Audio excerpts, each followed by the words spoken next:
Good morning. We are going to continue reading The Lemonade War. I am going to include chapters 5 and 6 in this video, and then there will be another video that have chapters 7 and 8. Chapter 5 is titled Competition, which is a noun that describes a rivalry in the marketplace.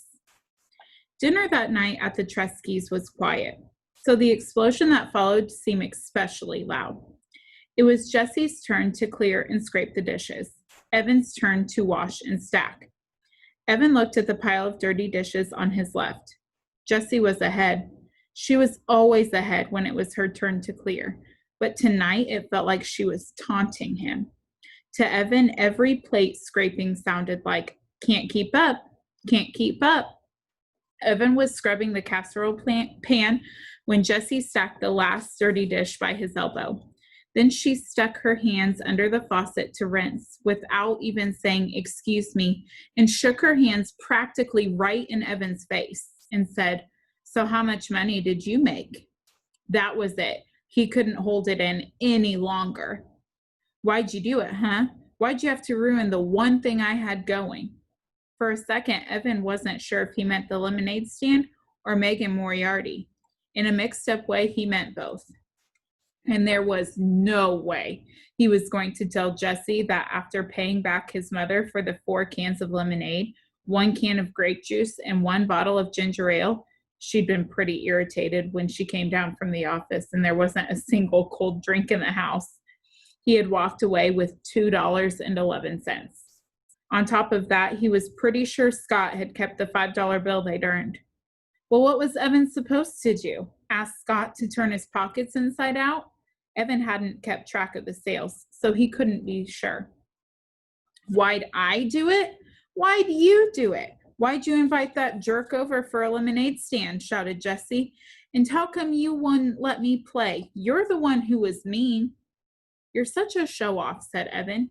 "You always have to let everyone know that you're the smart one." "I wasn't showing off. I was just trying to have a little fun. Is that against the law?" "You won't do a lemonade stand with me. Then I won't do a lemonade stand with you. I'll do one with my friend Megan instead." "You cannot be her friend. You cannot be her friend," shouted Evan. "Why not?" "Because you're a little kid. You don't even belong in the 4th grade. And because you're just an annoying show-off pest and no one likes you." The words felt like disgusting spiders running out of his mouth. They were horrible, but it felt so good to get rid of them. Then Evan saw Jessie's lip tremble. Uh-oh. Jessie was a howler. She didn't cry often, and she didn't cry long, but when she did, it was loud. Mom would come down from her office. Evan would catch the blame. Unfair. But Jessie didn't let loose. Instead, she stood as tall as her runty height would allow and said, "Megan likes me. She invited me over to her house tomorrow. We're going to make another lemonade stand and earn twice what we did today." Oh, that was it. She was going to ruin everything. Show him up right in front of Megan, even before the school year started. Make Megan think he was some stupid loser who couldn't even beat out his baby sister at a lemonade stand. Evan boiled over. "I wouldn't count on it, Juicy," he said. Jessie hated that nickname, and Evan only used it when he had to. "I'm going to have a lemonade stand every day until school starts, and I'm going to earn $100 by the end of summer. Enough for an iPod." "Oh, please, like you could even if you wanted to," said Jessie. "Megan and I already made $12 each today. We could have $100 like that." Jessie snapped her fingers. "And then what?" said Evan. "You'd lock it up in your lockbox and save it till you were 50 years old? You're the biggest miser on the planet." Jessie stiffened up. Her mouth made a funny O. Then she put a hand on her hip and smirked at Evan. "For your information, I'm going to make a $100 donation to a charity." Evan snorted. "Yeah, right. What charity?" There was a long pause, and then Jessie said, as smooth as whipped cream, "The Animal Rescue League. Megan and I talked about it today." "You don't even like animals," said Evan. Everybody likes animals, shouted Jessie, and I'm going to give them $100, so you can't ever call me a miser again. I hope I never have to talk to you again, shouted Evan. Hey! A shout voice called from the stairs. Mrs. Tresky had a pencil stuck in her hair and a worried look on her face. I could hear you two all the way in the attic, with the air conditioner on high. What's up? Evan looked at Jessie. Jessie looked at Evan. They had taken a vow, a spit vow. Ever since Dad had gone, they vowed not to fight in front of Mom. It made her sad, sadder even than when Dad left. Nothing, said Evan. Nothing, said Jessie. Mrs. Tresky looked at the two of them. Come on, out with it. What are you two yelling about? It wasn't a fight, Mom, said Evan. We were just joking around. Yeah, said Jessie, we were goofing. Sorry we got you out of your office. Mrs. Tresky looked at both of them with her laser eyes. Jessie hung a dish towel on the oven handle and fiddled with it until it was perfectly straight. Evan bent over the casserole pan and scrubbed as if his life depended on it. He scrubbed so hard his elbow bumped the fruit bowl. A cloud of fruit flies rose into the air and then settled back down. Oh, God, said Mrs. Tresky, would you look at all those fruit flies? Her shoulders slumped. All right. Well, I'm going back up. Can you guys handle showers and reading, and then I'll be back down to tuck and turn off lights? Sure, Mom, said Jessie. No problem, said Evan. Mrs. Tresky disappeared upstairs. Jessie turned to Evan at the sink. Let's make a bet, she said. Whoever earns $100 wins, and the loser has to give all their earnings to the winner. Evan shook his head. Not fair, he said. You've already got money saved up. That money doesn't count, said Jessie. We'll start with today's earnings. It's all got to be from selling lemonade. No mowing lawns or sweeping out the garage or anything else. What if neither of us makes 100? Said Evan, not liking the sound of this deal. Then whoever makes the closest to 100 wins. And even if we both make over 100, whoever makes the most money wins the bet. When do we count up the money? Asked Evan. Jessie thought about that. Sunday night, right before the fireworks. She looked straight at Evan. Huh? What do you say? Evan didn't like bets. He really wasn't that into competition. He loved to play basketball and always gave it his all, but winning or losing, it didn't make much difference to him. He just liked to play. But this was different. This mattered. If he didn't beat Jessie at this bet, if he couldn't win against his little sister in a lemonade war, then Evan thought of the school year stretching in front of him. It was all over. He might as well give up on everything right now. It's a bet. $100 by Sunday night. Winner takes all. He shook his wet hands over the sink, dried them on the dish towel, and gave Jessie his most menacing look. You better pray for mercy. Chapter 6, Underselling. It's a verb, pricing the same goods for less than the competition. Jessie knew that Evan was up to something. First of all, there were all those phone calls last night, at least 10 of them. Then he'd come knocking on her door this morning, asking if he could have the pieces of foam cord that she had leaning against her bedroom wall. No way, she'd answered. That's for my Labor Day display. Oh, give it up. Today's Thursday. The contest is on Monday, and you don't even have an idea, Evan said. I do too have an idea. I'm just not telling you. Jessie still didn't have a clue about her Labor Day project, but she wasn't going to give Evan the satisfaction of knowing that. Then how come you haven't done anything? Evan said, pointing at the blank foam cord and the bags of untouched art supplies. You're supposed to have pictures and typed up information and a big title. It's supposed to be like a school report. Jessie scrunched her eyes and pursed her lips in a "you're such an idiot" look. Don't worry, it's going to be great, and it's going to win first prize. And anyway, Mom bought all those supplies for me, and I'm not giving anything to you. Jessie heard Evan mutter, "Miser," just as he slammed the door in his face. And now 3 of Evan's friends were over, Paul, Jack, and Ryan.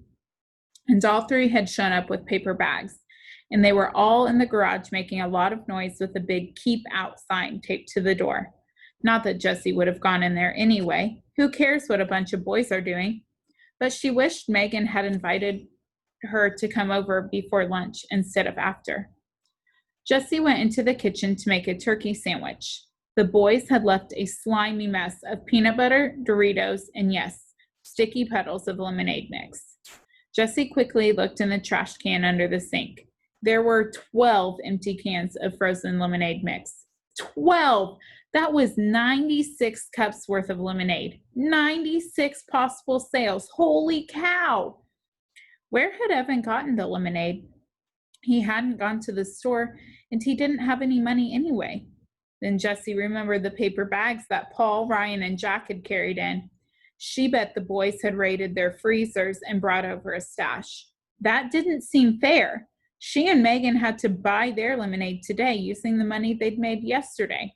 How were they going to stay ahead of the game if the boys had free lemonades to sell? Think, Jessie, think, she whispered to herself. She couldn't let those boys win. By the time she finished her lunch and cleaned up her mess, she wasn't going to lift a finger to clean up the boys' mess. She had the beginning of a plan in her head, which is why she found it doubly confusing when she knocked on Megan's screen and Carly Brownell came to the door. Jessie'd been all ready to say, I've got an idea, but then there was Carly, looking down at her like she was an earwig. Is Megan home? Asked Jessie.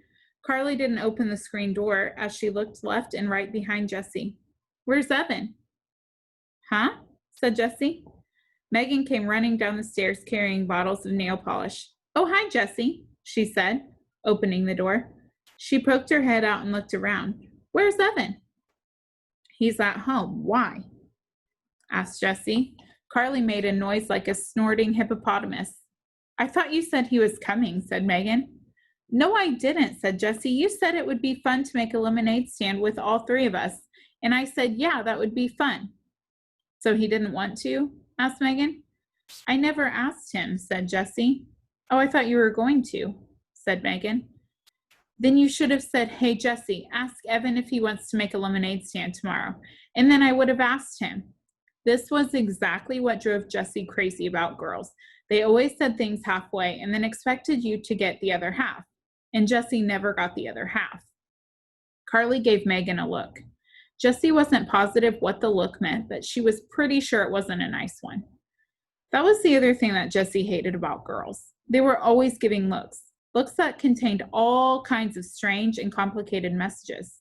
Last year in second grade, there had been 4 girls who were always exchanging looks with one another. Becky Baker, Lorelei Sun, Andrea Hennessy, and Eileen Garrett. Jessie watched them and knew that Evan was right. They talked without words. They used their eyes to pass secret messages. She also knew they didn't like her, but only because Evan had finally explained it to her over Christmas vacation. Jessie was surprised when he told her this. They laughed so much. How could they be so mean?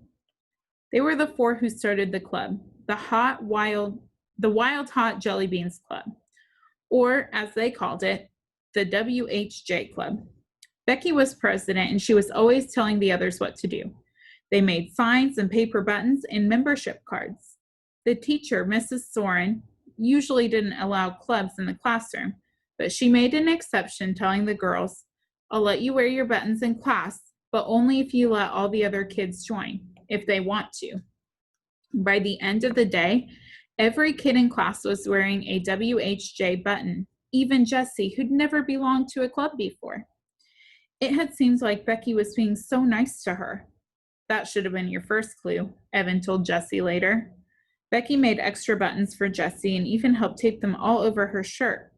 And she made a special membership card for her and even a WHJ sign that she helped Jessie glue onto her writer's workshop folder.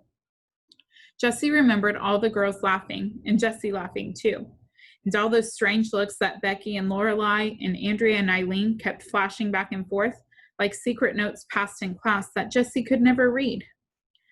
The very next day, Mrs. Soren collected all the buttons, gathered up all the membership cards, and even replaced Jessie's writer's workshop folder. No clubs in the classroom, she said. I made a bad choice by allowing it even for one day. On the playground, Jessie went up to Becky. Why is she breaking up the club? She asked. Becky gave her a sour look. She'd been grumpy all morning. Don't you get it, you dummy? WHJ doesn't stand for Wild Hot Jelly Beans. We just said that to Mrs. Soren. It stands for We Hate Jessie. It's the We Hate Jessie Club, and everyone in the class is a member. Jessie stared at Becky. Why did they hate her? What had she ever done to them? It didn't make sense. And then Lorelai, Andrea, and Eileen had laughed, and even Becky had managed a smirky grin. Jerks, Evan said later, when Jessie told him the whole story. They've got rocks for brains, but Jess, you got to be on the lookout for girls like that. Standing in Megan's front hall, Jessie stared at Carly. Something inside told her Carly was a girl like that. Look, said Jessie, it doesn't matter. Evan can't come over. He's busy. We've got to get going on our lemonade stand. I've got a great idea. We don't want to do a lemonade stand, said Carly. Jessie looked at Megan. It's just that... Megan fiddled with the bottles of nail polish in her hand the same way she'd fiddled with her band bracelets the day before. It's kind of hot, and we did the lemonade thing already. And now Carly is over, so, You said you wanted to, said Jessie, and I thought you liked me, she added in her head. She felt her lower lip tremble. Not now, she shouted. Inside, don't you be a big baby. Megan stood there saying nothing, fiddling with the bottles. Then she turned to Carly. Oh, come on, Carly, it'll be fun. We made a ton of money yesterday, and it was really fun. Carly crossed her arms, tightened her lips, and raised one eyebrow. It was amazing how high she could raise that eyebrow. Jessie had never seen an eyebrow go that high. Oh, come on, Carly, Megan said again, and Carly didn't move a muscle. Well, then I guess... Megan's voice trailed off. She clicked one bottle of nail polish against another so it made a tapping sound that filled the long silence. I guess me and Jessie will do the lemonade stand alone then. Carly dropped her eyebrow and her arms. Whatever, she said as she walked out the door. Spend the day babysitting if you want. The screen door slammed, followed by a huge bucket full of silence. Whatever, said Megan, imitating Carly's voice. Jessie laughed, even though she was still stinging from the babysitting remark. Thanks for doing the lemonade stand with me, she said. Are you kidding? Said Megan. She's such a stuck-up jerk. I didn't even invite her over. She just rode by, and when I said that you and Evan might be coming over, she just walked into the house. Are all the girls in 4th grade like her? Asked Jessie. She tried to sound casual.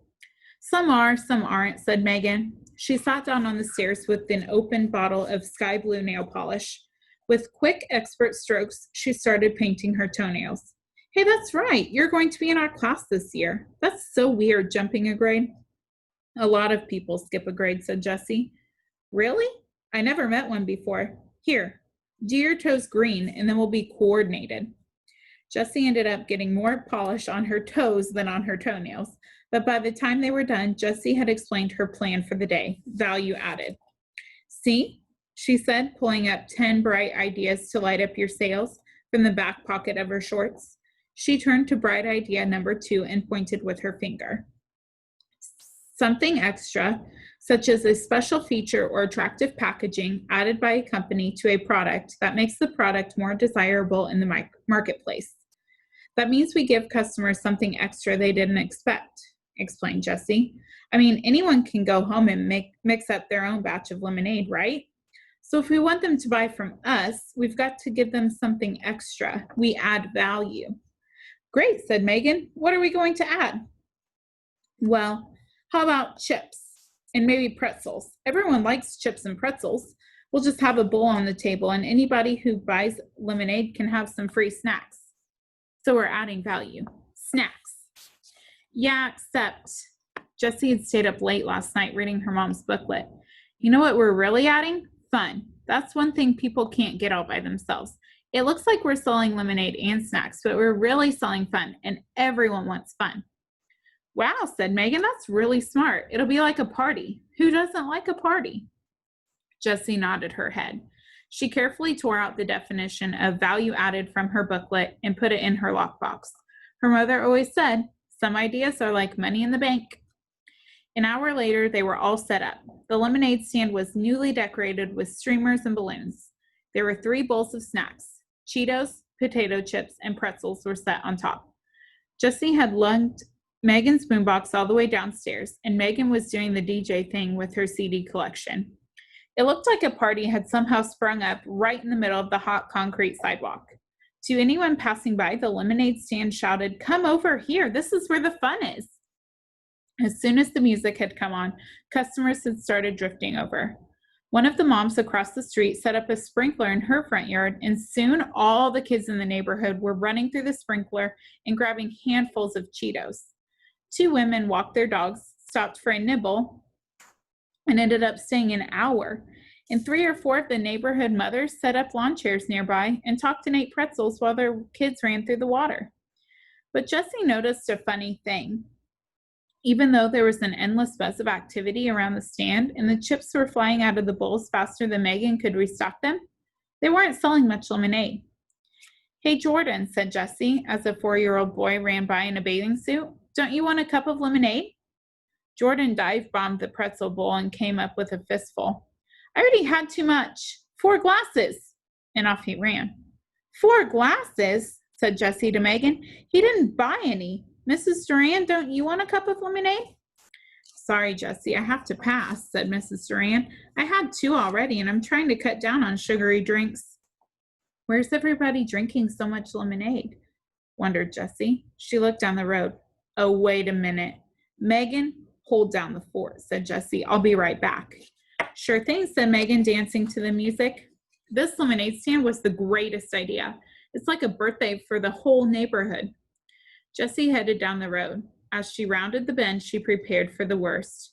Evan's lemonade stand was crowded with customers, but there was nothing, absolutely nothing. The corner was deserted. She crossed the street and went into the garage. There was the cooler, dirty and empty, and there were the stacked plastic chairs, 4 of them this time. And there it was. Wait a minute. Those were new signs. Jessie pulled out 3 larges of foam core. On the back of each one was part of a penguin project Evan had done last year in 3rd grade. On the front were big letters. "Slow down, cheapest lemonade in town. Yesterday's prices, today's lemonade. You won't believe your eyes. Icy cold lemonade, just 10 cents a cup." Jessie couldn't believe her eyes. 10 cents a cup? That was crazy. Even if they sold all 96 cups, they'd only make $9.60. And split for a waste, that was just $2.40 for each boy. Evan was never going to earn $100 with that kind of profit. Jessie went down into the basement. Evan and Paul were playing air hockey. Whoosh! The puck flew into Evan's goal, and Paul threw his arms into the air in a victory V. "Oh, snap," said Evan. "You're winning." "Winning? Winning? Are you kidding me?" said Paul. Then he dropped his voice to a gravelly growl and said, "I don't play to win. I play to pulverize." Just like that muscle guy actor in Agent Down, the movie that all the boys were talking about. Paul was even flexing his muscles like that actor, except Paul didn't have any muscles, at least none that Jessie could see. When Paul saw Jessie, he dropped his arms. "Hey," he said. Paul was Jessie's favorite of Evan's friends. He always joked around with her, but in a nice way, and he never minded when Evan invited her to come along with them. "Hey," said Jessie, "what's up?" Evan turned off the hockey table. "Nothing," he said. "We were just going out." Paul dropped the hockey paddle onto the table and followed Evan into the garage. Jessie trailed behind. "Where are you going?" she asked. "Down to the tracks," said Paul as he strapped on his bike helmet. "We put pennies there this morning, so we're going to go get them now." "Squash, you want to?" "Yo!" shouted Evan. "My be," muttered Paul. "So see ya," he said to Jessie. Jessie hated this feeling of being shut out, like she wasn't wanted. Evan had never made her feel that way, even when he sometimes did want to just be with his friends. He'd always say things like, "Jess, we're going to go shoot hoops, just the 2 of us. But when we get back, we'll play spud with you." So that she knew he still liked her, even though she wasn't invited along. But this was like he hated her, like he never wanted to play with her again. And Paul was going right along with it. Jessie scowled. "So you really cleaned up today at the lemonade stand, huh?" she said. Yep, we sold out, said Evan. What? Did you make like $3? She asked. Actually, we made a ton. What was it, Paul? $45, said Paul. Jessie's mouth went slack. $45? There's no way, she said. Not at 10 cents a cup. Oh, the little kids just paid that, said Evan. The grown-ups all gave us way more. That's too cheap, they said. It's such a hot day and you're working so hard. Here, take $1. Keep the change. It was crazy. Unreal, said Paul. They kept pushing all this money at us because they thought we was so sweet when we were selling lemonade for a dime. We made a killing. Bright idea number 5. Jessie remembered it immediately. That's called goodwill, she said slowly, picturing the exact page from her mother's booklet with the definition on it. Goodwill, an intangible but recognized asset that results from making and selling good products, having good relationships with your customers and suppliers, and being well regarded in the community. It's when you do something nice in business and it ends up paying you back with money, she sighed. Why hadn't she thought of that? She would be sure to tear out that definition and put it in her lockbox when she got back to the lemonade stand. Well, whatever, we cleaned up, said Evan. Even so, said Jessie, trying to find some way to prove that Evan had not had a good day selling lemonade. You had 4 people working in the stand, so if you split $45 4 ways, that's only $11.25 each, which is still way more than I'm going to make today, she thought, since the whole neighborhood has already filled up on cheap lemonade. We're not splitting, said Evan. The guy said I could keep it all. Right, said Paul, all for a good cause. That's not fair, said Jessie. Sure it is, said Evan as he got on his bike and pushed off. In case you didn't know, that's what it's like to have friends. Evan crossed the street. Ouch, said Paul. TTFN, Jess. He followed Evan. Jessie was left standing alone in the driveway.